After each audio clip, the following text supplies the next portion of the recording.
सौरभ जी, ये रोटी मेरी माँ ने अपने हिस्से की मेरे लिए भेजी थी, तो मैं इसे फेंकना नहीं चाहती। अच्छा तो ये बात है, तो फिर खा लो। बोलता हुआ सौरभ राशि के बगल में आकर बैठ जाता है। राशि, तुम तो जानती हो हमारी शादी बहुत जल्दबाजी में हुई है। मैं तुम्हारे बारे में कुछ जान ही नहीं पाया। मैं सिर्फ इतना जानता हूँ कि तुम बहुत गरीब हो और तुम्हारे पिताजी नहीं है। तो बताओ, आपको मेरे बारे में और क्या जानना है? मैं तुम्हारे बारे में सब कुछ जानना चाहता हूँ। सौरभ जी, मेरे पिताजी की मौत के बाद मैं और मेरी माँ चाचा चाची के साथ ही रहने लगे थे। धोखे से मेरे चाचा ने हमारे हिस्से की प्रॉपर्टी अपने नाम करवा ली थी। दुनिया वालों की नजर में अच्छा बनने के लिए उन्होंने हमें घर से नहीं निकाला, लेकिन वो हमें नौकरानी बनाकर रखते थे। सौरभ से अपने बारे में बताती हुई राशि बीते दिनों की यादों में खो जाती है। उस दिन राशि और उसकी माँ रूबी डाइनिंग हॉल में बैठी सभी लोगों की छोड़ी हुई झूठन खा रही थी। तभी वहां राशि के चाचा और चाची निधि और अनुज आते हैं और उन्हें खाता देखकर, तुम दोनों माँ बेटी क्या कर रही हो? ये बचा हुआ खाना फेंका ना जाए, इसीलिए हम दोनों माँ बेटी खा रही हैं। तुम्हारी हिम्मत कैसे हुई हमसे बिना पूछे कुछ खाने की?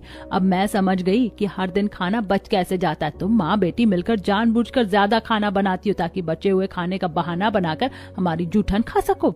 ऐसी बात नहीं है चाची जी, खाना चाहे जितना भी बनाओ, थोड़ा बहुत तो बच ही जाता है, और जानबूझकर जूठन कौन खाना चाहेगा? अच्छा तो फिर रोटियां क्यों नहीं बचती?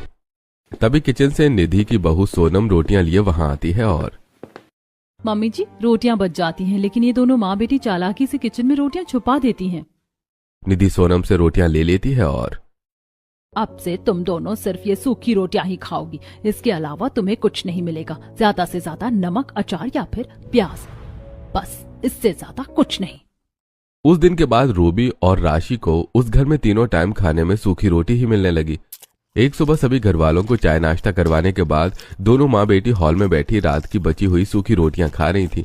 तभी वहां राशि की दादी उर्वशी जी आती हैं और, सिर्फ खाते मत रह जाना, अभी बहुत काम पड़ा है, आंगन में झाड़ू भी लगाना है और खेत भी जाना है। उर्वशी जी की बात सुनते ही दोनों माँ बेटी रोटी खाती हुई उठती हैं और कोने में रखा झाड़ू उठाकर आंगन में जाकर झाड़ू लगाने लगती है। आसमान की तरफ देखकर रूबी जी, आप हमें छोड़कर इतनी जल्दी क्यों चले गए?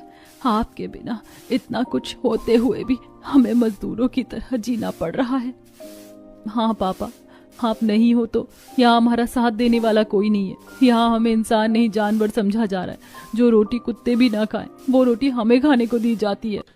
वो दोनों स्वर्गवासी सत्येंद्र जी को याद कर ही रही थीं कि तभी उनके पास एक बार फिर उर्वशी जी आती हैं और, मेरे मरे हुए बेटों को याद कर लिया हो तो अब थोड़ा हाथ पैर भी चला लो, अभी बहुत काम पड़ा है।